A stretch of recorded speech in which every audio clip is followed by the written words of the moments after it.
Welcome to the 700 Club.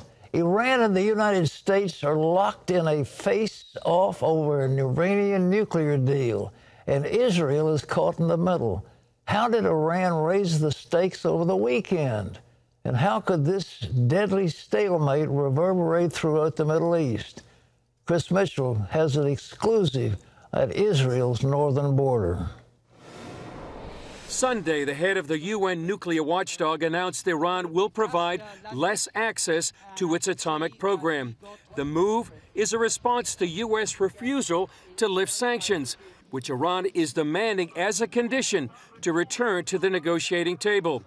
Some warn if negotiations lead to sanctions relief, it would begin a financial chain reaction in the region. If more money would go to the IRGC, to the Iranian Revolutionary Guard, it would mean more money for Hezbollah in Lebanon, more money for Hezbollah in Syria, or the other proxies of Iran in Syria, in Yemen, in Iraq, and more instability in general to the Middle East. You're already seeing Iran show tremendous aggression. It is increasing rapidly its enrichment of uranium, now to high-level enrichments that, very, very close to bomb-making capacity. Middle East observer Joel Rosenberg fears negotiations could force Israel to strike first. That with Biden trying to get back into the nuclear deal, Israel might decide it has to take preemptive military action against Iran's nuclear facilities. And then what would be Iran's counterpunch? Almost certainly it would be by ordering the Hezbollah military to fire its 150,000 or so missiles and rockets here at Israel, which would be devastating. A war of words has already begun on Israel's northern border. Israel's defense minister Benny Gantz declared Lebanon's ground would tremble if Hezbollah attacked, while Hezbollah chief Hassan Nasrallah boasted his military can hit anywhere in Israel, and that Israel would not see anything like it since the founding of the state. Just days ago, Israel's Air Force launched an exercise that simulated 3,000 strikes on Hezbollah targets within 24 hours. That's a great capability, and it's a message to Hezbollah. We know where you are, and we will get you. Israel's military predicted in 2021 that Hezbollah does not want to enter into a full-scale war. But in 2006, the Second Lebanon War began with a small ambush. So they know anything could happen here on the Israeli-Lebanese border. Here in the north, every small match can fuel a huge explosion. Chris Mitchell, CBN News, on the Israeli-Lebanese border. Thanks, Chris. I've been looking for Ezekiel 38 to come to pass, and it's heating up. You see, here's the fundamental belief in those Iranian people. The 12th Imam will come, and when he comes, the world will be in chaos, and he will put an end to the chaos. Then he will be acknowledged as the supreme representative of God. And even Jesus is supposed to, under their thinking, will acknowledge him, the 12th Imam. Now, that's the thinking. But before he comes, there will be utter devastation. So they would not mind us incinerating all of Israel. They wouldn't mind having 50 million casualties if that would bring about the coming of the 12th Imam. I mean, it's crazy, but that's what they believe. So Israel has an absolute right, because if the Iranians get the bomb, they have said clearly they will use it against Israel. So, ladies and gentlemen, keep your eyes open, your ears tuned for what might happen. But what might very well happen is a war over in that area, and it's going to take the Lord himself to put an end to it. Well, in other news, 500,000. That's the deadly toll of coronavirus deaths the U.S. expected to reach today. And despite this tragic number, what hope is on the horizon? John Jessup reports. Pat, the United States hits that 500,000 lives lost mile marker before the end of the day. That's nearly the population of the city of Atlanta. President Joe Biden holds a White House ceremony remembering the loss this evening. Despite that tragic number, though, there is some encouraging news. New cases dropping by 73%. Hospitalizations also down more than 50%, and deaths also falling. Efforts are ramping up after the winter storms delayed 6 million vaccines. Still, there are more concerns over the South African variant, which may be more resistant. If, in fact, this becomes more dominant, we may have to get a version of the vaccine that is directed specifically against the South African isolate. Dr. Fauci also predicted Americans might need to keep wearing masks until 2022. Well, down in Texas, it's starting to warm up after last week's deadly winter weather.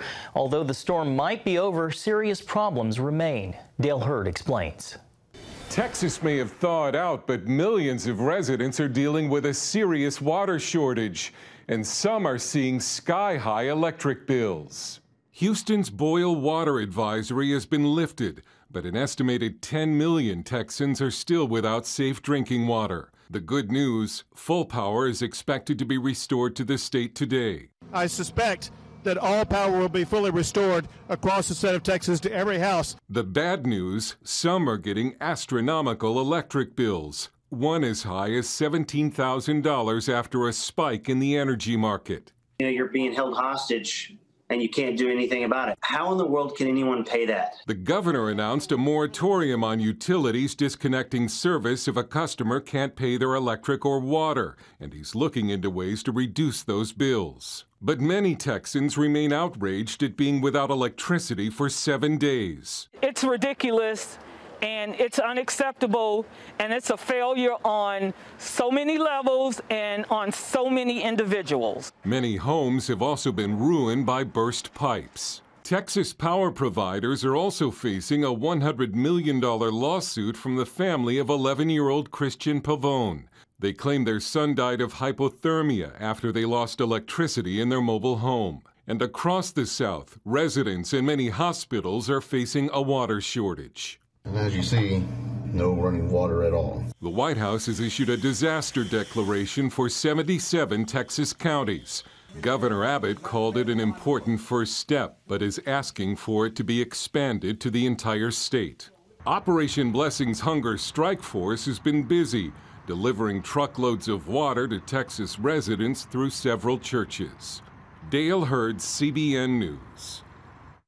Thanks, Dale. Pat, a lot of people still in serious need of relief. It's unbelievable. And it's not just in Texas. It's going up, I understand, in Memphis, Tennessee. The airport was closed, so they're having problems in Tennessee and other parts of the South. It's really been a disaster. Well, Operation Blessing is operating, as we showed. Our Hunger Strike Force is busy delivering pallets of bottled water in Houston, Beaumont, and Cleveland, Texas. And again, if you want to help, it's the Operation Blessing Disaster Relief Fund, and I know you say, well, I'm warm and you've got water. Well, that's good for you. Well, think of the people in Texas and in Tennessee and in other parts of the South that are suffering. So if you want to help, just call in and say, you can count on me. Well, there's more controversy coming out of Washington. It just seems there's a radical group taking charge, and we were seized by what looks like some kind of a pathos that is intent on destroying this nation. Let's see what John has about that one. Well, Pat, Congress is considering a controversial bill this week designed to overhaul the nation's civil rights laws to include LGBTQ Americans. Opponents of what's called the Equality Act argue that it tramples on the rights of women and people of faith. CBN's Jennifer Wishon reports. Under the Equality Act, disagreement is discrimination. It includes gay marriage, men competing in women's sports, and doctors performing procedures like gender reassignments that go against their conscience. It's a bill the president wants to sign into law during his first 100 days. The Equality Act provides long overdue federal civil rights protections for LGBTQ+ Americans, preventing discrimination in our housing, education, public services, and lending systems, the president tweeted. But the bill does much more. We can see that it would immediately be stripping religious Americans and stripping girls and women of our equal rights. By redefining sex discrimination, the measure would provide for abortion on demand, likely end a long-standing prohibition on taxpayer-funded abortions, and remove conscience protections for doctors and nurses. Biological men would be allowed to compete in women's sports, effectively obliterating Title IX, while girls and women would be forced to share locker rooms and bathrooms in schools and public places. Harley says we don't have to guess about the results. Just look at cities and states that have already passed similar laws. In Alaska, the city of Anchorage had a law like this and punished a faith-based homeless shelter for battered women and actually forced them to allow biological men who identified as women to sleep and change clothes alongside these women, most of whom were victims of rape and sex trafficking. She says the Equality Act allows for subjectivity, an issue Senator James Lankford raised last summer on the Senate floor. If I go to interview in a job and I'm not hired, I can sue that employer because I perceive they were thinking I was gay and so they didn't hire me.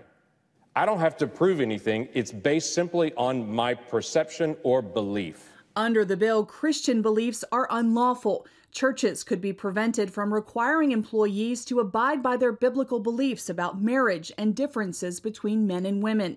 Alliance Defending Freedom is litigating a case in Virginia, a state that recently passed a law like the Equality Act.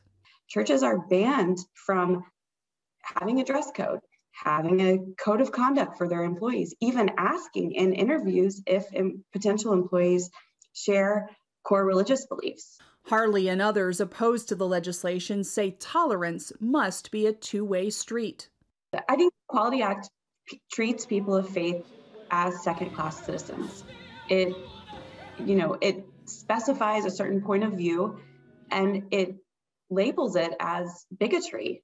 Speaker Pelosi wants a vote in the House this week where it's expected to pass overwhelmingly. It will need 60 votes in the evenly divided Senate. At least one Democrat opposes it, and it's unclear how many Republicans might support it.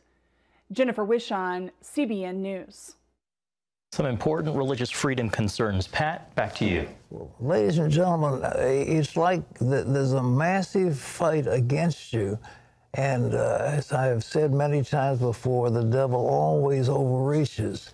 This is an overreach that the people don't want. And I think the idea that, for example, a homeless shelter is going to be sued if it doesn't allow for men and women to share the same facilities, and women who've been raped or in the presence of rapists and child molesters and so forth, this is horrible. And having men compete in women's sports, horrible. I mean, biological men are just stronger than biological women. It's just the way it is. Their muscles are made that way. And to have them compete, it would put the end to women's sports. But that's what they're trying to get at. So what's the big deal? I mean, the LGBTQ sort of thing, now we're going to have to pay for sex changes. And that's going to be something that will be in health care. And doctors who don't want to perform it can be sued and put in jail. I mean, this kind of stuff, we've got to stop. And people have got to stand up and say, we can't take this anymore. If you don't stand up, then those rights are going to be taken away from you. If we do stand up, the devil will shrink away. Resist the devil, the Bible says, and he will flee from you. You've got to resist them, and that means you've got to vote, and you've got to insist on your rights to your congressman, congresswoman, whoever's in positions of authority. Let them know your feeling. Don't just sit by idly and let this stuff go through.